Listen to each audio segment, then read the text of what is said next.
Hey guys, Coach Dan here for the Running Experience. I want to get right into our 4 steps for treating and preventing injuries with self-care strategies, because I've gotten a lot of injuries over the years. They're frustrating, they're no fun, and I know that you have too. So let's start with step 1 by owning the fact that these injuries don't come out of nowhere. They're a result of lack of mobility and range of motion in our bodies, probably lack of strength, and these two turn into an ugly combination of poor mechanics. And if we just run enough, that exposes the poor mechanics we have and exposes the problem. So it's not just the injury came out of nowhere, it's that you just did enough running to expose it. So that's really important, step 1. Now, as I get into these other steps, this is a little preview of the Injured Runner program, which is a brand new program we just released in the Run Experience app. You can become a member today for only 99 bucks. That's $20 off for the year. We're doing this for a limited time just because we released this program. We want to hook you guys up. There's a link down in the description below to sign up. But otherwise, let's move on to the rest of our examples in this video. All right, so here's an example of lack of ownership, right? We've put out a few different videos on 5-minute running form fix. One of the first ones we talked about was hip position. And if you run and your knees tend to kind of clip each other or your ankles clip each other, that's a sign that your mechanics are off. And maybe you don't start that way, but as the run progresses, you get tired and you break down and this starts to happen. So that's just an example of, hey, I started with potentially good strength and posture position and it degraded and it fell apart.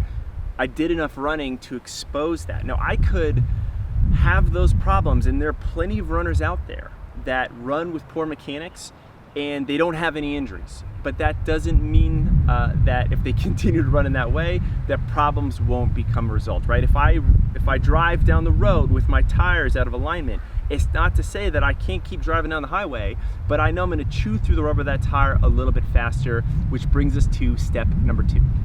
Now, if I am dealing with an injury, and this brings me to step 2, I don't want to just rest. Rest alone is not going to solve the problem because it's not going to actually address the underlying issues that got me in trouble in the first place. Sure, a little bit of rest at first is going to help just kind of calm the fire down, bring a little bit of inflammation, but if you're doing these marathon 2 and 3 week icing sessions expecting that's going to fix yourself, it's really not. So what we need to do is get into some mobility work and some soft tissue work, and what that's going to do is going to get a little bit of blood flow into the irritated tissue. So for example, let's say you're dealing with a calf or an Achilles injury.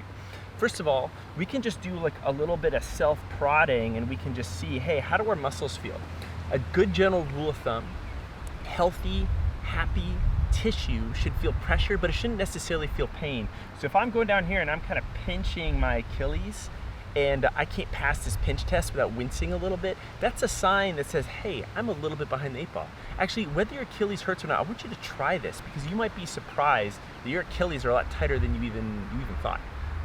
Which is why we are so big on weekly mobility scans to stay ahead of injuries and then daily work on your injury. But let's say I've got Achilles issue. Rather than just throw some ice on this and rest, what I'm actually gonna do is do a little self-care and massage. Now, I could do a foam roller, I could do a lacrosse ball. I kind of love my coffee mug for my lower leg because it's just smaller diameter, a little bit of a harder surface, and I can start to get into this calf.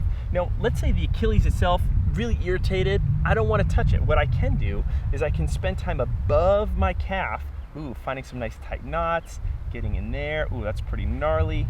Work some different spots there. And then I could even get below in my feet.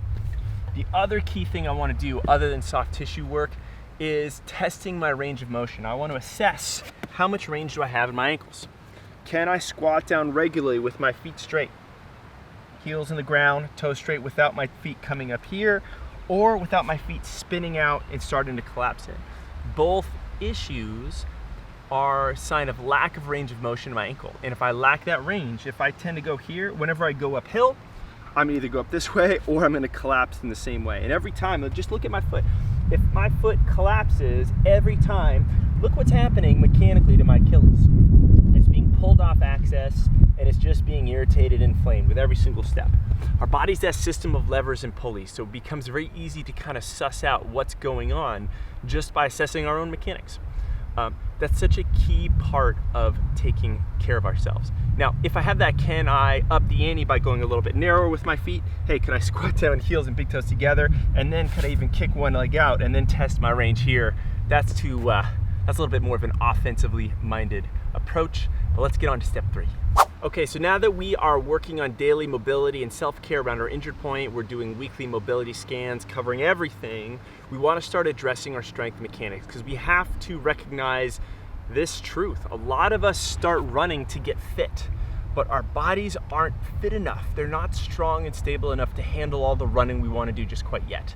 And that's when we start to see our body break down before our cardiovascular system does. Our heart can keep beating, it's ready to go, but our knees or ankles or hips just haven't caught up yet. So we need to do supplemental strength work. And I love the example of push-ups for better posture and arm swing and better running form. And you might not really prioritize upper body work, strength work for running, but it's so important. And I just want to show you that when I'm running, if I want to be nice and upright here, I need to have these shoulders pulled back. And I need to be able to have the range in the shoulder, be able to swing these arms north-south nice and smooth.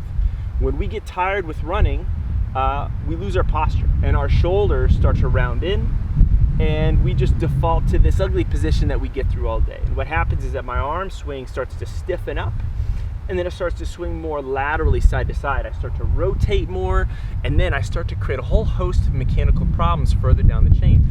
I am working hard against myself, so I can't expect to make serious improvements if I don't address those things. So with a push-up, for example, I want to start with a really good plank.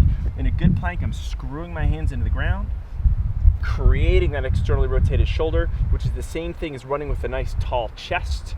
And I want to keep my elbows in by my side and nice and vertical through the push-up. And this kind of ensures better shoulder extension, which is the back of my arm swing here. So I need to have this range, even more of this range for this arm swing to occur.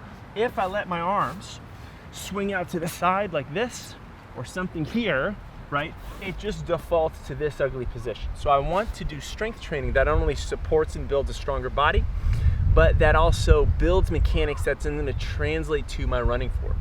And I can start thinking about, hey, where do I start to fall apart and break down on my push-ups? I start to get tired.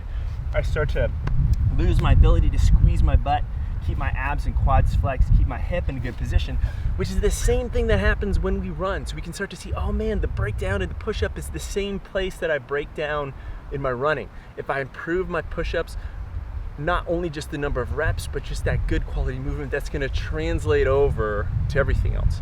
And that's just push-ups, right? We haven't talked about squatting, lunging, different core exercises, but as you can imagine, it's the same deal and the same translation. All right, on to step 4. So step 4 includes putting an action plan into place. That's right, no longer are you just resting on the sidelines waiting for something better to happen. You're starting to implement daily self-care strategies that really work.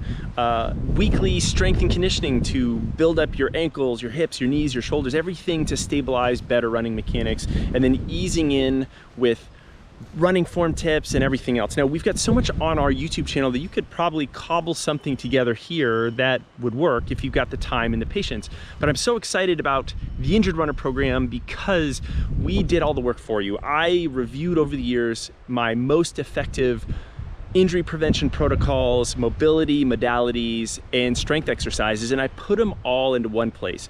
I organized them and broke them down by injury and by level of injury. So no matter what you're dealing with as a runner, you've got specific programs and workouts to follow that will make you return to running happier, healthier, and a little bit faster. You just click the link down below this video to sign up, become an annual member to the Run Experience, and you will get a deal. You'll be able to sign up for $99 a year. Normally it's $119, and you'll have access to this brand new program. So anyway, that's why I'm so excited. That's why I'm talking to you today. Click the link below and sign up. Otherwise, check out this video playing over my shoulder, a great conversation with Dr. Kelly Starrett and myself talking about icing injuries and whether icing is even an effective strategy and what we should be doing instead. I think you'll notice some commonalities with what we just talked about today. Cheers, guys.